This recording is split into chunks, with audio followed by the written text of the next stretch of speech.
Company अंकेक्षक के दायित्व या duties of company auditor part 1।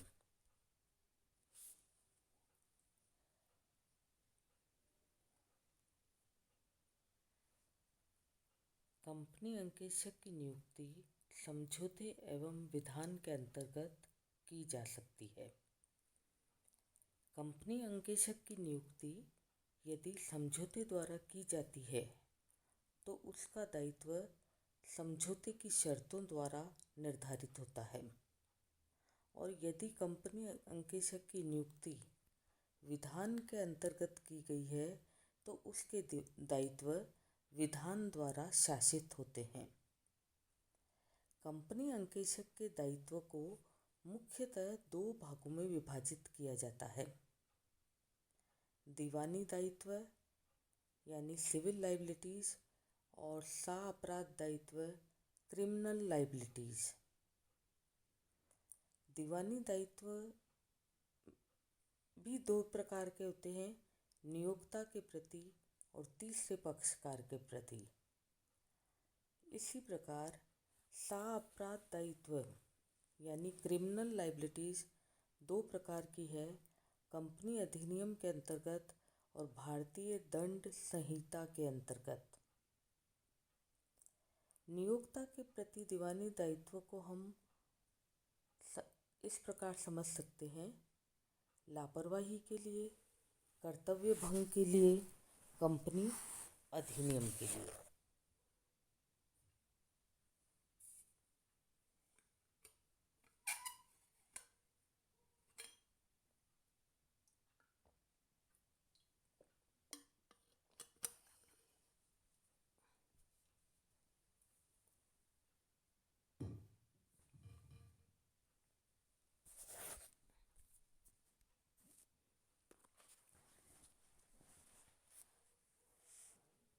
नियोक्ता के प्रति दायित्व, इसमें सबसे पहले है लापरवाही के लिए दायित्व।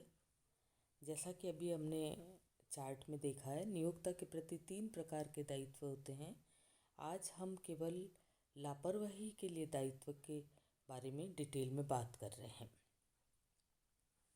दीवानी दायित्व का मतलब होता है कि वे दायित्व जिनमें एक व्यक्ति को अपराधी तो नहीं ठहराया जा सकता, किंतु उसके विरुद्ध वाद प्रस्तुत करके उसके कार्य एवं भूलों के कारण एक पक्षकार को जो हानि हुई है उसकी क्षतिपूर्ति के लिए बाध्य किया जा सकता है या जुर्माना किया जा सकता है, परंतु कंपनी को यह सिद्ध करना पड़ेगा कि अंकेक्षक के कारण ही कंपनी को यह आर्थिक हानि हुई है।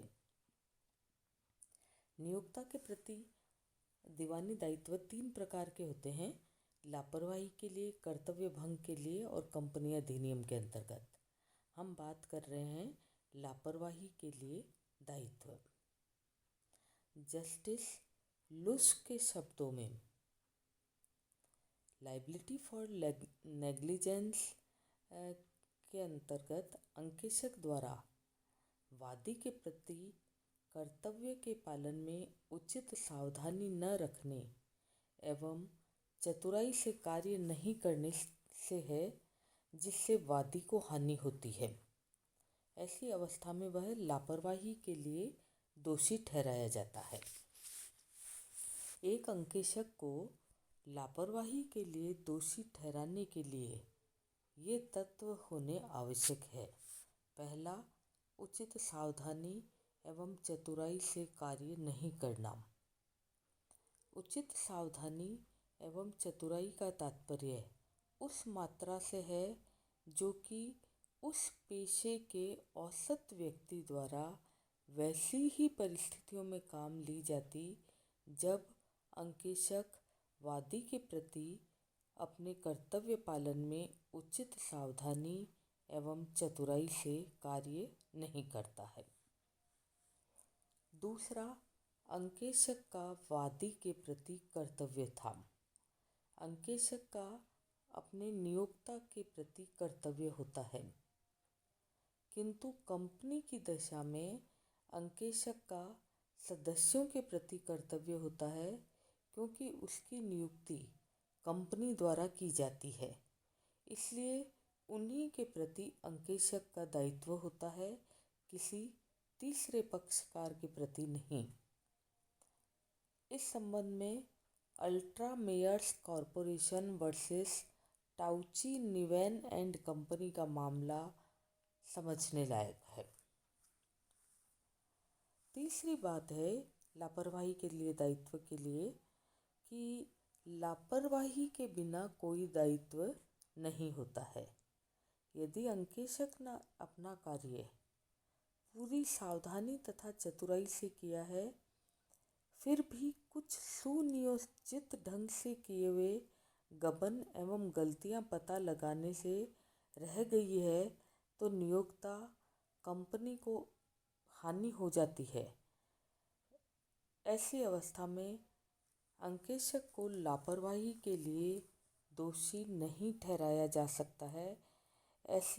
इस संबंध में किंगस्टन कॉटन मिल्स के मामले में जब मैनेजर्स ने कृत्रिम रूप में स्टॉक बढ़ाकर दिखाया और इसके कारण लाभ बढ़ गए और पूंजी में से लाभांश का वितरण हो गया और कंपनी को हानि हो गई, फिर भी न्यायालय ने अंकेशक को लापरवाही का दोषी नहीं माना, क्योंकि अंकेशक ने उचित सावधानी एवं चतुराई से बिना लापरवाही के कार्य किया था।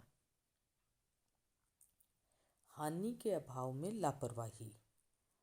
यदि अंकेशक अपने कर्तव्य के पालन में लापरवाह रहता है, किंतु वादी को कोई हानि नहीं होती, तो ऐसी अवस्था में वादी अंकेशक से हर्जाना नहीं मांग सकता, क्योंकि हर्जाने का प्रश्न तो तभी उठेगा जब वादी को लापरवाही के कारण हानि हुई हो। किंतु इसी दशा में चार्टर्ड अकाउंटेंट्स एक्ट के अंतर्गत अंकेशक को व्यावसायिक दुराचरण का दोषी अवश्य मान लिया जाएगा। इस संबंध में Liverpool and vegan supply associates limited 1907 का मामला महत्वपूर्ण है, जहां अंकेशक अपने कार्य में लापरवाही बरतने का दोषी पाया गया, किंतु दावे को इस आधार पर रद्द किया गया कि लापरवाही के कारण कंपनी को कोई हानि नहीं हुई, अतः अंकेशक से कोई क्षतिपूर्ति नहीं मांगी जा सकती है। और यदि लापरवाही से वादी को हानि हुई हो, तो अंकेशक को लापरवाही के लिए उसी दशा में दायी ठहराया जा सकता है जबकि उसके उचित सावधानी एवं चतुराई से कार्य न करने के कारण वादी को हानि हुई हो। जैसे नंबर 1, अंतर नियमों का अध्ययन न करने के कारण दायित्व। अंकेशक का केवल यह कर्तव्य नहीं है कि वह लेखा पुस्तकों की गणितीय शुद्धता की ही जांच करे, वरन उसे यह भी देखना होता है कि कंपनी का चिट्ठा कंपनी की सही आर्थिक स्थिति प्रकट करता है या नहीं। इस संबंध में Leeds estate building and investment society versus Shafer के मामले में कंपनी जमानत के आधार पर ऋण देने का व्यवसाय करती थी। चिट्ठे में कृत्रिम मर्द दर्शाए जाते रहे, परिणाम स्वरूप संचालकों का पारिश्रमिक, फीस, बोनस एवं लाभांश पूंजी में से दिए जाते रहे। अंकेशक द्वारा लेखा पुस्तकों का अंकेषण किया गया, किंतु उसने कंपनी के अंतर नियमों का अध्ययन नहीं किया और लापरवाही से कार्य किया। न्यायालय ने अंकेशक को लापरवाही का दोषी मानते हुए क्षतिपूर्ति करने के लिए उत्तरदायी ठहराया। लापरवाही से हानि में दूसरा पॉइंट है, चिट्ठे में दर्शाई गई संपत्तियों का मूल्यांकन नहीं किया। अंकेशक द्वारा अंकेषण करने के दौरान कंपनी के चिट्ठे में दिखाई गई संपत्तियों का मूल्यांकन नहीं किया जाता है तो वह लापरवाही का दोषी माना जाता है। इस संबंध में London oil storage company versus Seear Hasluck and company 1904 के मामले में अंकेशक को रोकड़ बही के शेष का सत्यापन न करने के कारण लापरवाही का दोषी माना गया, क्योंकि उसने रोकड़ का सत्यापन किए बिना ही चिट्ठे के सही होने का प्रमाण दे दिया। इसलिए अंकेशक को हानि की क्षतिपूर्ति के लिए उत्तरदायी ठहराया गया। उचित रूप से प्रमाणकों एवं बीजकों का प्रमाणन नहीं किया।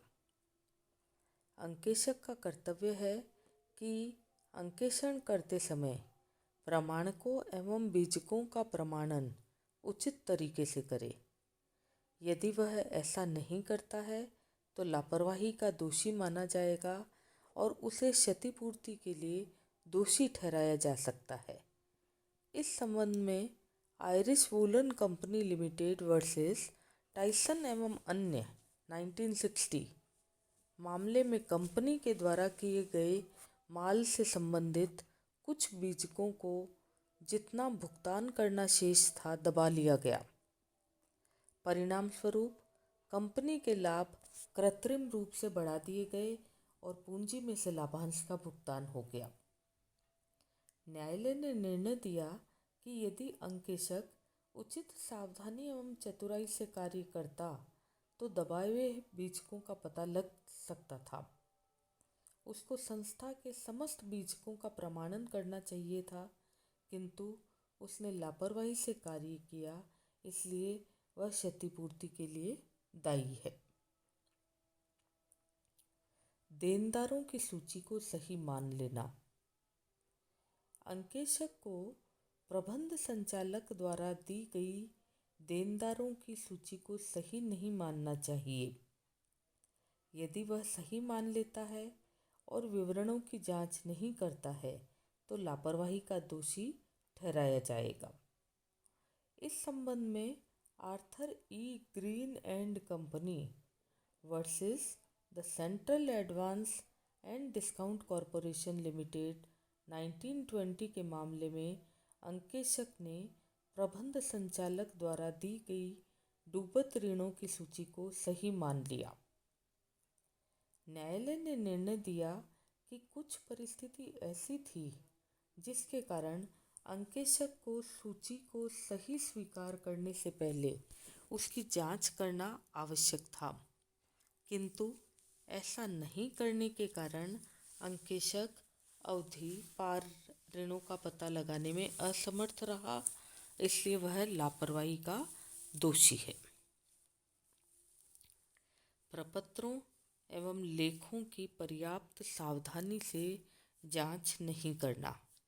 एक अंकेशक को कंपनी के प्रपत्रों एवं लेखों की पर्याप्त सावधानी से जांच करनी चाहिए।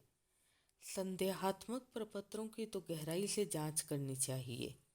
यदि वह ऐसा नहीं करता है तो लापरवाही के लिए दोषी माना जाता है और उसको क्षतिपूर्ति के लिए उत्तरदायी ठहराया जाएगा। Arthur versus Breuer and not के मामले में अंकेशक ने लेखा पत्रों एवं मजदूरी पत्रों की जांच सावधानी एवं सतर्कता से नहीं की।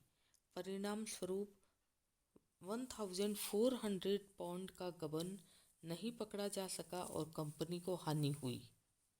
न्यायालय ने निर्णय दिया कि अंकेशक ने संदेहास्पद प्रपत्रों की गहराई से जांच नहीं की, इसलिए वह लापरवाही का दोषी है और कंपनी को 1259 पाउंड की क्षतिपूर्ति के लिए दायी है। धन्यवाद।